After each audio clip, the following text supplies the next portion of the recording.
పూరా local. BJP వాళ్ళు వితండవాదం చేస్తున్నారు.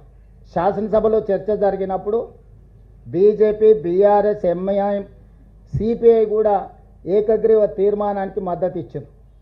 రాష్ట్ర బీజేపీ శాసనసభ్యులు ఒక పక్కన మద్దతు ఇస్తుంటే, కేంద్ర బీజేపీ తాత్సారం చేస్తుంటే, నూతనంగా నియామకం ద్వారా తెలంగాణ రాష్ట్ర అధ్యక్షుడిగా మారిన రామచంద్రరావు గారు, మీరు ఎలా చేస్తారు, మీరు హామీ ఇచ్చుకుంటే మీరే చేసుకోండి, లేకపోతే ముస్లింలను రిజర్వేషన్ల నుంచి తొలగించండి అని చెప్పి వితండవాదం చేస్తున్నాడు. ఇవాళ బీజేపీకి ఒక రాజ్యాంగం, కాంగ్రెస్ పార్టీకి ఇంకొక రాజ్యాంగం లేదు. డాక్టర్ బాబాసాహెబ్ అంబేద్కర్ గారు ఇచ్చిన రాజ్యాంగం దేశ ప్రజలందరికీ ఒక్కటే. ఆ రాజ్యాంగానికి లోబడే ఈరోజు రిజర్వేషన్లు పెంచాలి అని అంటున్నాం.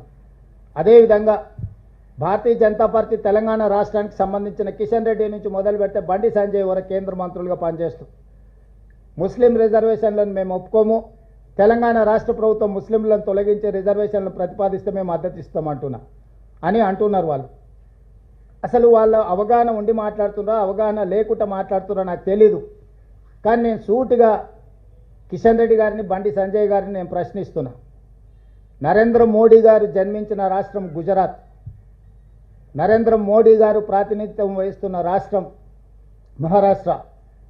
భారతీయ జనతా పార్టీకి మూలాలలో ఉన్న సిద్ధాంతకర్తలైన ఆర్ఎస్ఎస్ కేంద్ర కార్యాలయం మహారాష్ట్రలో ఉంది. ఈరోజు గుజరాత్లో, ఉత్తరప్రదేశ్లో, మహారాష్ట్రలో 40-50 సంవత్సరాల నుంచి ముస్లిం రిజర్వేషన్లు అమలు జరుగుతున్నాయి. నిజంగానే మీరు ముస్లిం రిజర్వేషన్లను తొలగించాలి అని అంటే, తొలగించే ధైర్యం, చిత్తశుద్ధి మీకుంటే గుజరాత్ నరేంద్ర మోడీ పుట్టిన రాష్ట్రంలో ముస్లిం రిజర్వేషన్లు తొలగించండి. ఈ దేశ ప్రధానమంత్రిగా, పార్లమెంట్ సభ్యుడిగా ప్రాతినిధ్యం వహిస్తున్న ఉత్తరప్రదేశ్లో మీరు ముస్లిం రిజర్వేషన్లను తొలగించండి. మీ ఆర్ఎస్ఎస్ కేంద్ర కార్యాలయం మహారాష్ట్రలో మీరు ముస్లిం రిజర్వేషన్లను తొలగించి అప్పుడు తెలంగాణ రాష్ట్ర ప్రభుత్వానికి మీరు సూచన చేయండి. మేము 3 రాష్ట్రాలలో రిజర్వేషన్లు తొలగించినాం, తెలంగాణ రాష్ట్రంలో కూడా తొలగించాలని చెప్పి వాళ్ళు మాట్లాడితే అర్థం ఉంటుంది. వితండవాదం చేయడం ద్వారా వాళ్ళు సాధించేది ఏం లేదు. ఇది ముస్లిం రిజర్వేషన్లను అడ్డుకోవడానికి చేస్తున్న కుట్రగానే మేము భావిస్తున్నాం తప్ప ఇంకొకటి కాదు. నిజంగానే భారతీయ జనతా పార్టీ, అమిత్ షా గారు ఒక మాట చెప్పారు, కొన్ని దశాబ్దాల క్రితం నుంచే మేము ముస్లిం రిజర్వేషన్లు అమలు చేస్తున్నాం గుజరాత్లో అని ఒక ఇంటర్వ్యూలో.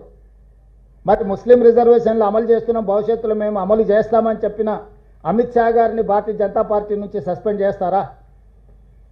కాబట్టి ప్రజల్ని తప్పుదోవ పట్టించి ఒక భావోద్వేగాలను రెచ్చగొట్టి రాజకీయ ప్రయోజనం పొందాలని ఎవరినో ఒకరిని, ఒక వర్గాన్ని అడ్డం పెట్టి వాళ్ళని సాకుగా చూపించి రిజర్వేషన్లు అడ్డుకోవాలనే ప్రయత్నము ఈరోజు భారతీయ జనతా పార్టీ చేయదలుచుకుంటే ప్రజలు తెలంగాణ రాష్ట్రం నుంచి పూర్తిగా తూర్చిపెట్టేస్తారు బీజేపీ పార్టీని.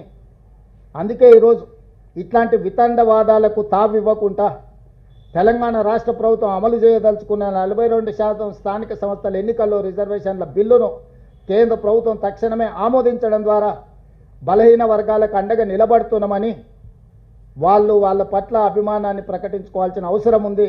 కాంగ్రెస్ పార్టీ డిమాండ్ చేస్తుంది.